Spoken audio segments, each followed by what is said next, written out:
Let us learn a poem. Poem number 2. An elementary school classroom in a slum.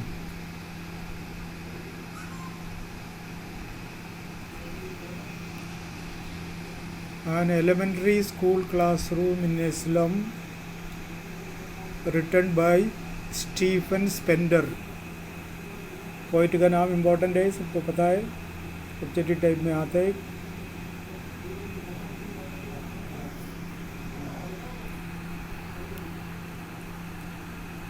आप लोग भी elementary school देखा होगा, पढ़ा होगा. प्राइमरी स्कूल को कहते हैं एलिमेंट्री स्कूल, प्राथमिक विद्यालय, primary school. An elementary school classroom in a slum. Slum मैंने कच्ची बस्ती. कच्ची बस्ती देखा कहीं? नहीं देखा है तो जाके देख के आ जा.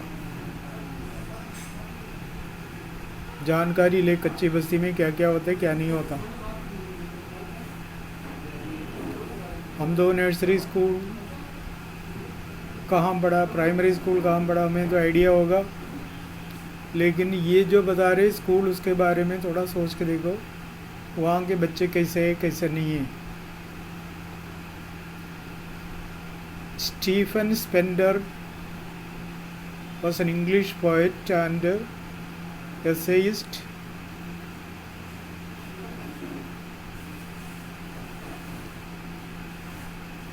Born in 1909 and died in 1995. He left University College Oxford without taking a degree and went to Berlin in 1930. Spender took a keen interest in politics and declared himself to be a socialist and pacifist. Books by Stephen include Poems of Dedication, The Edge of Being, An Autography, World Within World, The Creative Element, The Struggle of the Modern. In an elementary school classroom in a slum, he was concentrated on themes of social injustice and class inequities. उसने social injustice, अन्याय, and class inequalities, भेदभाव, ऊंच नीच का भेदभाव हर जगह में हुआ करता है. अगर कोई नहीं है तो हम हर एक व्यक्ति में ये हाई लोग का जो हिसाब किताब, कभी पैसा के बारे में, कभी कलर के बारे में, कभी सुंदरता के बारे में, कभी कास्ट के बारे में, कभी कुछ ऐसे, कोई पैसा के बारे में, कोई ऐसे भेदभाव सभी रखता है. अगर वो कोई ये कहता है कि बस मैं कभी ज़िंदगी में भेदभाव नहीं रखता है, उसका हिसाब किताब क्या करना है खुद ही सोच के देख ले. तो इस पोएम में उन्होंने इस तरह के सामाजिक अन्याय और क्लास इनिक्विटीज़ के बारे में बताया है, वो इस लेसन में बताते हैं. Have you ever visited or seen an elementary school in a slum? आप तो एलिमेंट्री स्कूल में पढ़ के यहाँ तक पहुँच गए. क्या कच्ची बस्ती में जो स्कूल है एलिमेंट्री स्कूल कभी देखा? कच्ची बस्ती में वैसे कमज़ोर लोग रहते हैं, मतलब पैसा कम में ऐसे लोग रहते हैं. वहाँ इसलिए रहते हैं पर्याप्त पैसा नहीं है उनके पास जो हमारे जैसे जीने का, और इसलिए वो अपने हिसाब से वहाँ रहते हैं. भीड़ ज़्यादा रहते है, सुविधा कम, ऐसा जगह होता है कच्ची बस्ती. वहाँ का स्कूल भी देख लो, हमारे स्कूल में कम से कम ये सुविधा है. सरकारी स्कूल में जब मैं आया तो देखता था तो बच्चे बाहर दरी बिछा के उसके ऊपर बैठ के पढ़ते थे. स्कूल बिल्डिंग तो है नहीं, बिल्डिंग है तो भी उसका अंदर बिजली या कुछ व्यवस्था नहीं है, फ़ैन. प्राइवेट स्कूल में कम से कम थोड़ा बहुत मिलता है. मैं ये नहीं कह रहा हूँ पूरी तरह सुविधा मिलता है, कुछ तो मिलता है, ये मान सकता है। पूरा सुविधा कोई सा भी स्कूल दे ही नहीं सकता है। जो भी हो, जो सुविधा है उसी के अंदर रह के हमें पढ़ने का मौका तो मिल गए। किसकी वजह से मिला है ये फ़ायदा? हमारे पेरेंट्स की वजह से। पेरेंट्स हमारे लिए पैसा इकट्ठा करके रख रखा है पढ़ाई के लिए, और उसी के लिए खर्च करता है, जिसकी वजह से हम आराम से प्राइवेट स्कूल में पढ़ सकता है।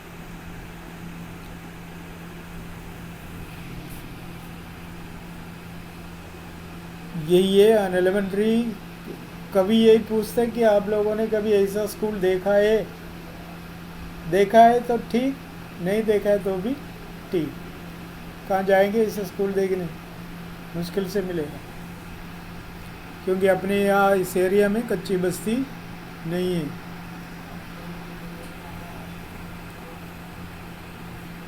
स्टीफन स्पेंडर ऐसा कोई कच्ची बस्ती का स्कूल देखा, उधर का गतिविधियाँ देखा, वो सोचा ये बच्चों को बताएं थोड़ा।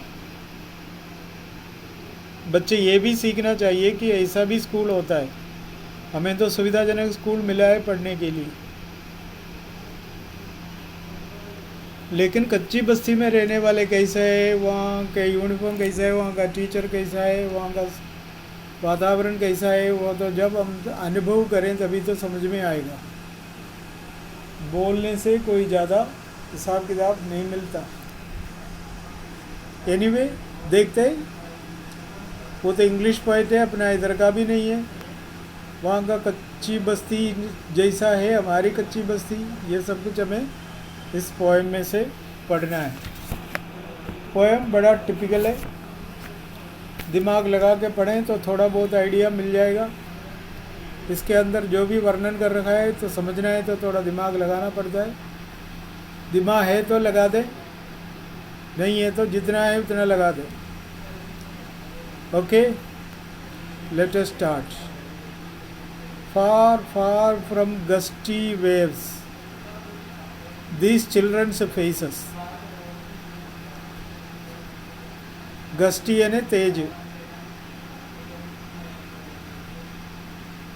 Far from gusty waves. Waves यानी लहर। लहर कहाँ दिखाई देते? समुद्र में। इसका मतलब ये कच्ची बस्ती समुद्र से बहुत दूर है। These children's faces, उन बच्चों का चेहरा देखो। समुंदर से दूर वाले कच्ची बस्ती का इस स्कूल में पढ़ने वाले बच्चों का चेहरा देखो। देख रहे हो? अच्छी तरह देख ले, खुद का जैसा है नहीं। हम में से कई लोग ये कच्ची बस्ती के बच्चे से भी बेहतर है, मतलब स्थिति में। मेरा बेहतर का मतलब बेकार है। लाइक रूटलेस वीड्स, देखा चेहरा वो दिखता है वैसा, लाइक रूटलेस वीड्स। रूटलेस मतलब जिसका जड़ नहीं है। वीड है ना फालतू पौधा। फालतू पौधा का जड़ नहीं है तो क्या हो जाएगा? वो सूखा नजर आएगा, पीला नजर आएगा, धुंधला नजर आएगा। Like rootless weeds the hair turn around their parlour.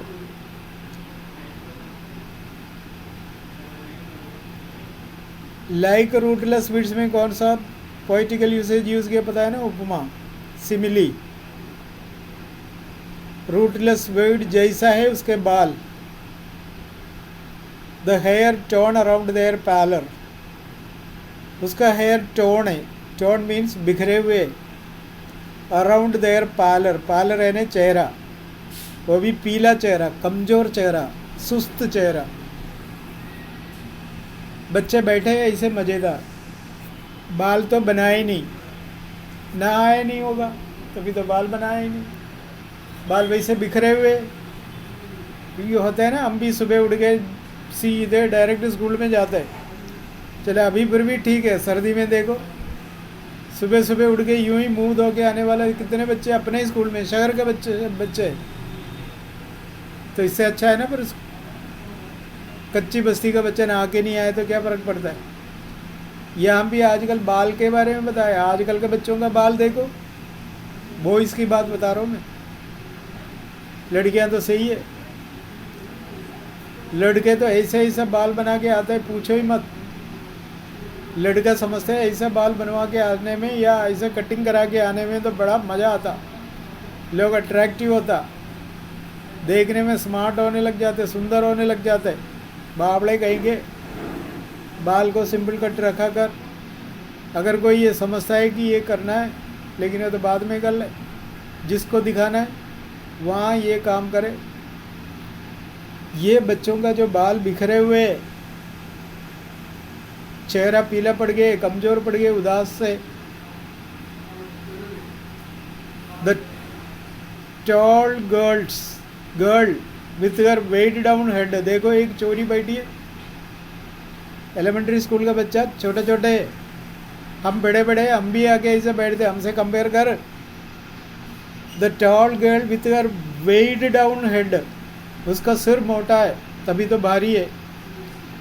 सिर भारी है तो क्या करता है, सिर झुका के बैठते क्लास में। सिर झुका के बैठने का काम ये नहीं है कि मतलब जो सिर भारी है इसलिए दिमाग खराब हो गए, खाने पीने का कुछ नहीं मिला होगा, मजबूरी में स्कूल आना होगा, तब हम सिर उदास में झुका के बैठ जाते। ऐसे एक लड़की, वैसे लड़कियां होशियार बताते हैं लड़कों से ज़्यादा पढ़ने के लिए, लेकिन इसी स्कूल की जो लड़की के बारे में था वो भी लंबी है। वो लंबी क्यों बताया, उसके उम्र के हिसाब से देखा जाए तो उससे भी लंबी है। हम लंबी लड़की देखे तो अपने बच्चों को देख रहे, अपने लड़कियों को कंपेयर कर रहे, नहीं, ये तो छोटे छोटे बच्चों में जो लंबी है उसका भारी सिर के वजह से वो नीचे झुके बैठी है। द पेपर सीमिंग बॉय, देखो छोरे को पेपर जैसा लगता है, पेपर है ना कागज़, पेल होके सफ़ेद, कोई खून का हिसाब किताब नहीं है। और ऐसा छोरा बी क्लास में, वो छोरा क्यों ऐसा पेपर सीमिंग लगा, क्योंकि इसको खाने पीने के लिए कोई विटामिन वाला चीज़ नहीं मिलता होगा, इसलिए कोई खून का निशाना तो है ही नहीं उसके। एंड विथ राट साइज, और उसका आंखें देखो गोल गोल सा है, किसके, चूहे के जैसा, चूहे के आंखें जैसे आंख। चूहे के आंख देखा है? नहीं देखा तो अभी चूहा घर पे मिल जाए तो ध्यान से देखना उसका तो आंखें कैसे है, तब पता पड़ेगा। हम तो ऐसी चीज़ों पर ध्यान नहीं देते ना, कभी लोग बहुत ध्यान देते हैं। देखा करो तब पता पड़ेगा चूहे का आंख कैसे होता है, बिल्ली के आंख कैसे होता है, ये सब गोल गोल आंखें वाले होते हैं। The standard unlucky heir of twisted bones reciting a father's grade disease. ये जो लड़का, the standard unlucky heir, heir का स्पेलिंग देखो HEIR, HEIR है ना उत्तराधिकारी। द स्टैंडर्ड, स्टैंडर्ड है ना सूखे, unlucky heir of twisted bonds, वो विकलांगे तभी तो उसका बॉन्ड ट्विस्टेड है, मुड़ी हुई है। रिसाइटिंग ए फादर्स ग्रेल्ड डिजीज, वो पापा के बीमारी के बारे में बताते रहता है। टीचर तो पढ़ाता तो है, उसमें किसी का ध्यान नहीं है। यहाँ तो दूसरे बच्चे को सुना रहे अपने पापा के बारे में, क्या कह रहे हैं, रिसाइटिंग ए फादर्स ग्रेल्ड डिजीज, गांठदार दिए, ग्रेल्ड डिजीज है ना गांठदार दिए डिजीज। गांठदार डिजीज कौन सा होता है? गांठदार बीमारी, कैंसर, और भी होगा, वैसे कॉमनली मानता है ये। ऐसा एक बच्चा बैठ के पापा के बारे में बताते रहते दूसरों को, मेरे पापा को ऐसा बीमारी है। कितना पढ़ाई है, कितना ध्यान है पढ़ाई में, हम भी कोई काम में क्या?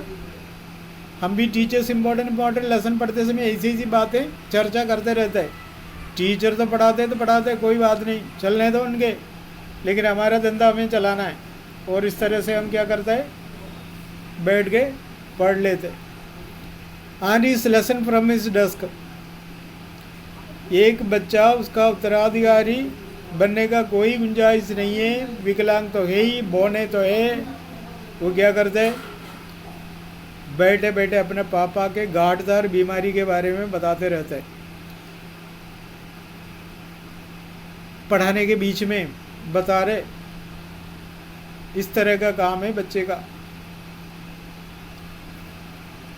देख लिया बच्चा कैसे है, हम भी कोई कम नहीं है, हम भी पढ़ाई के बीच में ऐसी ऐसी बातें चलाते रहता है। टीचर कुछ बोलते हैं, यहाँ हमारे जो बातें अलग चलता है, क्या समझ में आएगा। तो बीच में टीचर कुछ पूछे ये क्या है वो क्या है, तब होश में आ जाता। ऐसा होश में आने से कुछ नहीं होता है, पढ़ा करो, कम कम लाइन कम कम तरीका से सीख लो, इसमें से कौन सा पॉसिबल क्वेश्चन आता है खुद को देखना है।